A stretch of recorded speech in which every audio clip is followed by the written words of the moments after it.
And that's what part and parcel, I think, why RG3, our friend, has gone on his Twitter feed and said that Caleb Williams should essentially no-show and pull an Eli Manning and tell the Bears I'm not coming, because the Bears have had a long history of struggling developing a quarterback.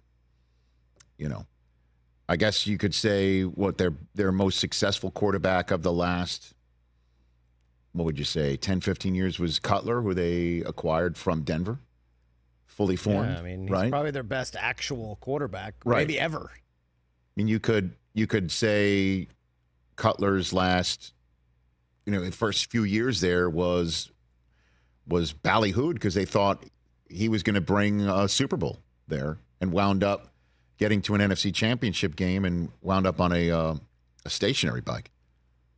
And that's as close as they got with Cutler. And then, the Bears did Justin Fields no favors. Right. And that's what he's up until, I guess, sending him to the spot where he wanted to go. And that's why RG3 is saying he shouldn't show or should threaten to not show. And I disagree with that take in terms of looking at what the Bears have right now for him. What the Bears have for him right now is a complete setup that Fields never got. And a lot of Bears fans think, well, this is the setup Fields deserves, and to the point where they should trade away Caleb Williams or the rights to choose Caleb Williams. And that I will disagree with. That it's a cold business, as much as I'm saying to start this program that there's no development of quarterbacks anymore. There's very little patience for the development of quarterbacks anymore. The Bears, I think, would have been very patient developing Justin Fields if the Panthers didn't suck so badly in their first year with Bryce Young. All they had to do is just win a game or two more, and the Bears would be sitting there at 3, 4, or 5, and they'd be the ones looking to trade out. So somebody could get Drake May or Jaden Daniels, and they'd add more pieces for Justin Fields. Justin Fields is only gone because Caleb Williams has that big of an upside that they can't turn it down, I feel. How about this scenario? What if Carolina somehow, some way, didn't have to give up this year's first rounder to get last year's? Let's just say Ryan Poles didn't do his job as expertly as he has been doing to set the table for Caleb Williams to the tune of 2,000-yard wide receivers in DJ Moore and Keenan Allen and Cole Kmet and DeAndre Swift in the running back room now, and an offensive line that is getting better thanks to using last year's first-round pick on an offensive lineman and the defense.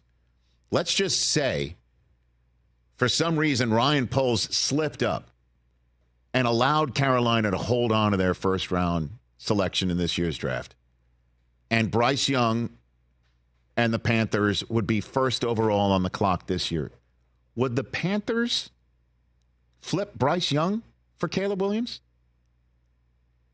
Like, have we reached the point where, if you will, Bryce Young gets Josh Rosen? Would we see a first overall pick in a draft because patience is not a virtue anymore? Would we see that? Have we reached the point?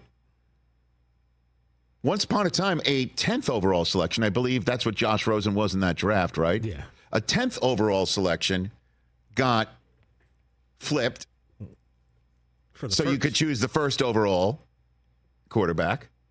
Would we see a day and age, like would Carolina basically just say, we saw enough, he's not tall enough, he might be great enough neck up, he might be a sweetheart to have around, but we got to flip him out for Caleb Williams? Would they do that? What do you think? I would do it. What would you think?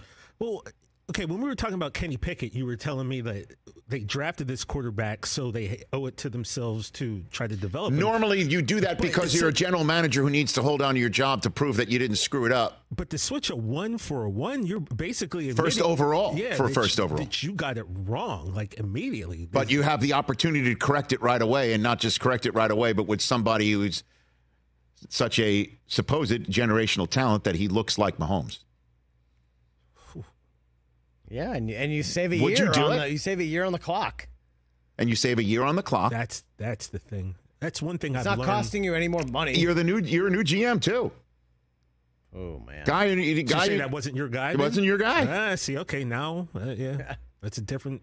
Which, by the way, Justin Fields wasn't Ryan Poles' selection. Yeah, true. He got the job probably based on him saying, "This is how I can build around Justin Fields." Right. Let's get the coach to build around Justin Fields. And they stuck with Fields last year. They had this very scenario, and they thought Fields, just only 2 years into his career, with 2 more years to go before you have to decide on a 5th-year option, or at least 1 more year before you have to decide prior to his 4th year.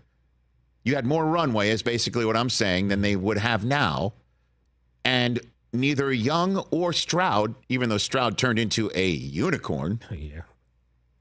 But that may be the environment, as I said at the top of the program, of what the Texans had built around him. He had some great receivers. And the coaching staff. I'm just saying, like, that's what's happening to Justin Fields. And I think it is the right move. I've seen enough of Caleb Williams to know that if you can get somebody who has a skill set that looks a hell of a lot like Mahomes, you have to go get him, because in this NFL world, you can't even turn that opportunity down. You can't. No matter how many fans love Justin Fields and have fallen in love with Justin Fields and wanted him to be the guy who leads the parade like Ferris Bueller down Michigan Avenue. You know what I mean? Like, that's what you had hoped for, but you can't turn it down, to the point where I'm wondering, would the Panthers, if they had this option? Because Washington also had Sam Howell built up for a year. What if they're drafting 10th overall? Would they flip Sam Howell to Seattle to go get J.J. McCarthy or Michael Penix? Probably not. But they're 2nd overall. They've got a new coach, new ownership, and they want to start from scratch. They might change the damn team name. Yeah, reset. So that's why Sam Howell gets flipped to Seattle. You know? Yep. And so that's what we're seeing here. If you're struggling as a quarterback in the NFL coming into the league, and you're on a team that winds up so bad that they're at the top of an NFL draft again with a highly skilled quarterback class coming out, you might lose your job. Yeah. Catch the Rich Eisen Show every single day on the Roku channel, 12 to 3 Eastern, for free.